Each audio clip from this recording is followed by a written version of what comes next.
उत्तराखंड में मानव और वन्यजीव संघर्ष की कहानियां तो आपने बहुत सुनी होगी, लेकिन अब जो देखने में आ रहा है वो एक तरफा हमले हैं और वन्यजीव लोगों को घायल कर रहे हैं और मौत के घाट उतार रहे हैं। और ताजा मामला अभी भीमताल का है। नैनीताल जिले के भीमताल के पूरे एरिया में पिछले दिनों तकरीबन एक हफ्ते में जो 3 हमले हुए हैं वो तीनों महिलाएं थी। और इसके अलावा 2017 के ऑपरेशन में भी जिम कार्बेट के पास सुंदरखाल में जब बहुत सारे हमले हुए थे बाघ और गुलदार के, उसमें भी मैक्सिमम महिलाएं मरी हुई थी। इसके पहले 2012-13 में एक आदमखोर ने तकरीबन 10 लोगों की जान ली थी और 10 में से 9 महिलाएं थी। तो अब फिर यही एक सिलसिला शुरू हो गया है। तो सवाल ये उठता है कि क्या लेडी किलर की एक दशक बाद वापसी हो गई है?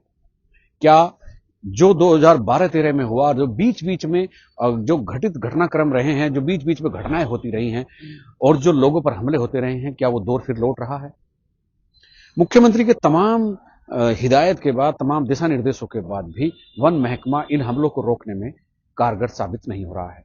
इसकी एक वजह यह भी हो सकती है कि लोगों का जंगलों की तरफ रुख हो रहा है, रिजॉर्ट बन रहे हैं, घर बन रहे हैं, कोठियां बन रही हैं और लोग घूमने फिरने लोग इतने अंदर जा रहे हैं कि वाइल्ड लाइफ जो है निकलकर आबादी क्षेत्र में आ जा रहा है। ये बहस बहुत लंबी है पर्यावरणविदों के बीच भी और वन्य जीव प्रेमी हैं उनके बीच भी और जो लोग मनुष्य के जीवन की सुरक्षा चाहते हैं उनके बीच भी। अब ये ताजा मामला इसलिए है कि और ये सवाल इसलिए उठा है कि क्या लेडी किलर की एक दशक बाद फिर वापसी हो गई है? ये वाकई एक बहुत बड़ा खतरा है। 2012-13 में जब 10 लोगों को निवाला बनाया गया, आदमखोर ने उनको निवाला बनाया, तो 10 में से 9 महिलाएं थी। ये एक हैरान करने वाली बात थी। इसके बाद सर्च ऑपरेशन चला और आदमखोर को ढेर कर दिया गया। उसके बाद फिर 2017-16 में फिर ऐसा ही हुआ और 17 में नैनीताल के तराई पश्चिम एरिया में वहां पर एक बहुत बड़ा अभियान चलाया गया और वो अभियान भी, उस अभियान में भी जो पहले से हमले हो रहे थे उसमें भी महिलाओं को ज्यादा निवाला बनाया जा रहा था। इसके साथ ही जब वो 2017 में अभियान चला तो 2017 में तमाम चीजें, तमाम संसाधन कम पड़ गए तो रेस्क्यू करने के लिए एक हेलीकॉप्टर बुलाया गया और ये पहली बार था कि किसी आदमखोर को तलाशने के लिए हेलीकॉप्टर बुलाया गया था। उस समय जो इस ऑपरेशन को लीड कर रहे थे आईएफएस अधिकारी पराग मधुकर धकाते, जो आज की तारीख में मुख्य वन संरक्षक के पद पर आसीन हैं, तो वो एक ऑपरेशन कैसा रहा था, सर्च ऑपरेशन कैसा चला था, आप उन्हीं की जुबानी सुनिए कि उनके अनुभव उस मामले में कैसे रहे थे। तो वो एक बहुत बड़ा हमारे लिए चुनौती के रूप में आया था, क्योंकि गन्नों के खेत में जाना या गन्नों ऐसे ओपन एरियाज जिसमें उसके पगमार्क्स देखने के जो चिन्ह थे वो चिन्ह नहीं के बराबर थे। ऐसी स्थिति में जब हमने कैमरा ट्रैप्स से माध्यम से उस एनिमल को लोकेट करने की कोशिश की, सफलता नहीं मिली हमको यहाँ पे। ये पूरा ऑपरेशन लगभग 44 डेज चला। बहुत बड़ा ऑपरेशन था। यहाँ पे 200 से ज़्यादा वनकर्मी लगे थे यहाँ पे और उसके साथ साथ ड्रोन से भी सर्च किए गए। पहली बार उत्तराखंड के इतिहास में टाइगर को ढूंढने के लिए हेलीकॉप्टर का भी प्रयोग किया गया और हेलीकॉप्टर का जो प्रयोग था वो एक मात्रा में सफल भी हुआ, क्योंकि उसी से ही पहली बार एरियल शॉट्स हमको उसके प्रेजेंस मिले, हमको उसके टाइग्रेस के। जब उसका टाइग्रेस का लोकेशन पता चला तब जाके हमने रणनीतिक बदलाव किया गया। उसके बाद बहुत सारे पिंजड़े लगाने की कोशिश की गई। वहाँ पे हाथियों को तैनात किया गया। ट्रैंक्विलाइजिंग ऑपरेशंस, जो केमिकल इमोबिलाइजेशन ऑपरेशंस होते हैं वो किए गए हैं। वहाँ पे शिकारी जो सूंगी स्निफर डॉग्स होते हैं वो कुत्तों को भी लगाया गया। इसके साथ साथ जो ट्रेंड स्टाफ था हमारा, जो क्यूआरटी थी, उनको भी लगाया गया था। तो एक बहुत बड़ा ऑपरेशन था जिसके अंतर्गत हम लोग जो है बड़ी मुश्किल से उसने एक टाइग्रेस ने लास्ट में वनकर्मी पर हमला किया था, फिर उसको एलिमिनेट करना पड़ा क्योंकि वो ऑर्डर से थे और सिचुएशन भी वैसी बनी हुई थी वहाँ पे।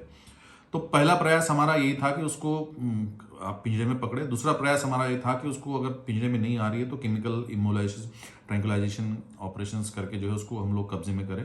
तीसरे में जो है, जो कि लास्ट रिसोर्ट एक विकल्प हमारे सामने होता है, वो मैनेटर्स को एलिमिनेट करने का। जनरली हम उस ऑप्शन पे जाते नहीं, लेकिन पहले 2 ऑप्शन में ही हमारा कार्रवाई होती है। इसमें मुख्य रूप से महिलाएं बड़ी संवेदनशील वल्नरेबल होती है लेपर्ड या टाइगर अटैक्स में, क्योंकि महिला ही यहाँ की जंगल में 2012-13 की घटना और 2017 का सर्च ऑपरेशन और बीच बीच में चले छोटे मोटे ऑपरेशन, छोटे मोटे हमले, उनकी तो मैं गिनती ही नहीं कर रहा हूं। लेकिन एक नया मामला और फिर सामने आ गया है और वो नया मामला नैनीताल के भीमताल पूरे क्षेत्र का है। वहां पर पिछले एक सप्ताह में आदमखोर ने 3 महिलाओं को निशाना बनाया। फिर ऐसा लग रहा है कि जो 2012 का जो कार्यकाल था, 12-13 में जो घटनाएं महिलाओं के लिए वन्य जीवों की तरफ से हो रही थी, वो कहानी फिर दोहराई जा रही है। ये एक बहुत ही गंभीर प्रकृति का मामला बन गया है। सरकार इस मामले को लेकर काफी चिंतित भी है।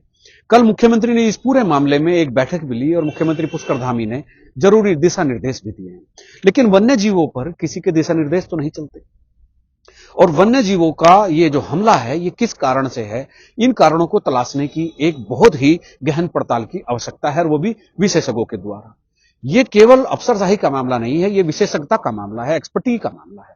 और ये एक ऐसी चीज सामने आ रही है भीमताल में, जब उस आदमखोर को मारने का ऑर्डर यहां पर मुख्य वन्यजीव प्रतिपालक ने किया, तो उसको हाई कोर्ट ने स्वतः ही संज्ञान ले लिया, और हाई कोर्ट नैनीताल ने यह कहा कि, और उस आदेश पर तत्काल रोक लगा दी, और वन विभाग से, सरकार से यह पूछा कि आप ये बताइए कि ये हमले जो हो रहे हैं, ये लेपर्ड ने किए, या गुलदार ने किए, या बाघ ने किए, ये किसने किए?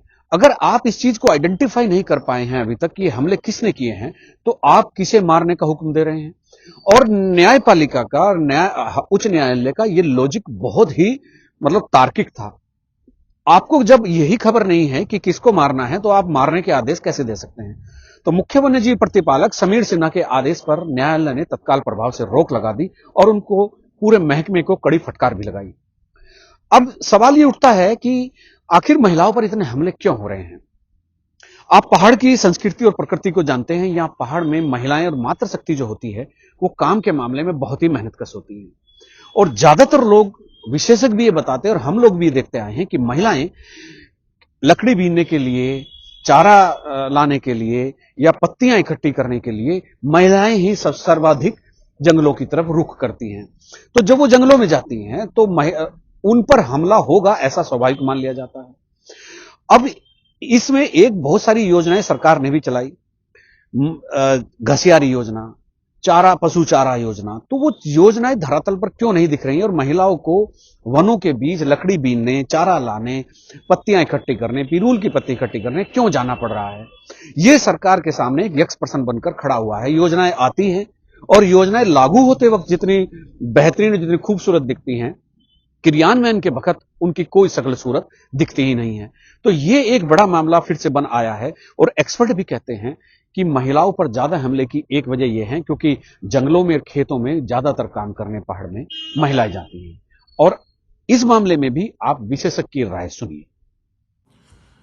जो उत्तराखंड के जंगल है, यहाँ एक काफ़ी 71% वन क्षेत्र फॉरेस्ट एरिया के रूप में दर्ज है। यहाँ बहुत बड़ा भूभाग है जो वन क्षेत्र के रूप में दर्ज है। मिडिल हिमालयस की जब बात करते हैं हम लोग, जहाँ आपका ये अल्मोड़ा हो गया, बागेश्वर, चंपावत, ये पूरे क्षेत्र में हाई डेंसिटी है ह्यूमन पॉपुलेशन के साथ साथ यहाँ चीड़ का जंगल है, और साथ ही में यहाँ की जो हमारी पहाड़ की महिलाएं भी है, ये जंगल में घास लेने जाती है, पिरूल इकट्ठा करने जाती है, फल फूल पत्तियाँ इकट्ठा करती है। साथ ही में इनकी जो जीवन यापन, जो जंगलों पे निर्भरता बनी रहती है, यहाँ पे एक उनका एक आपसी रिश्ता है। मैक्सिमम रूप से जितने भी जो लेपर्ड के या टाइगर के इस प्रकार के हमले होते हैं, इसमें चूंकि महिला ही जंगल जाती है तो उनकी वल्नरेबिलिटी इसमें बढ़ जाती है, संवेदनशीलता बढ़ जाती है उनको इन जानवरों द्वारा अटैक करने की। तो जो डेटाबेस हमारे पास है उसमें इससे ये प्रतीत होता है, इससे ये हम निष्कर्ष निकाल सकते हैं कि क्योंकि महिलाएं जंगल जा रही है ज़्यादा, बहुत सारी चीज़ों के लिए, पत्ते इकट्ठे करने के लिए, घास इकट्ठा करने, तो उनके ऊपर जानवरों द्वारा ज़्यादा अटैक हो रहे हैं, और कैजुअलिटीज़ भी जो है महिलाओं की ज़्यादा है पुरुषों की मात्रा में। अब कुल मिलाकर बात यह है कि इस समस्या का समाधान कैसे निकलेगा। हर समस्या में उसका समाधान छिपा होता है, लेकिन यह समाधान कब और कैसे निकलेगा, यह देखना एक बहुत ही दिलचस्प भी रहेगा, और यह सरकार के सामने एक चुनौती भी बनी हुई है कि कैसे महिलाओं को और यहां के नागरिकों को बचाया जाए। आज जितनी भी हजारों वन पंचायतें वन क्षेत्र के भीतर बसी हुई हैं, हजारों लोग वहां पर रहते हैं, उनके लिए भी सरकार ने अलर्ट जारी किया है और कहा है कि उनकी सुरक्षा के मानदंडों को भी बहुत ढंग से चेक कर लिया जाए। सभी डीएफओज को ये आदेश जारी किए गए हैं। जंगलों के आसपास रहने वाले लोगों को भी अलर्ट किया गया है। लेकिन इन सब चीजों का समाधान यह है कि अगर जितना मनुष्य जंगल के अंदर की तरफ घुसेगा, उतने ही वन्य जीव आबादी की तरफ आएंगे और ये वो मानव और वन्य जीव संघर्ष होता रहेगा। इसी को रोकने के लिए कोई एक ठोस उपाय ढूंढना पड़ेगा।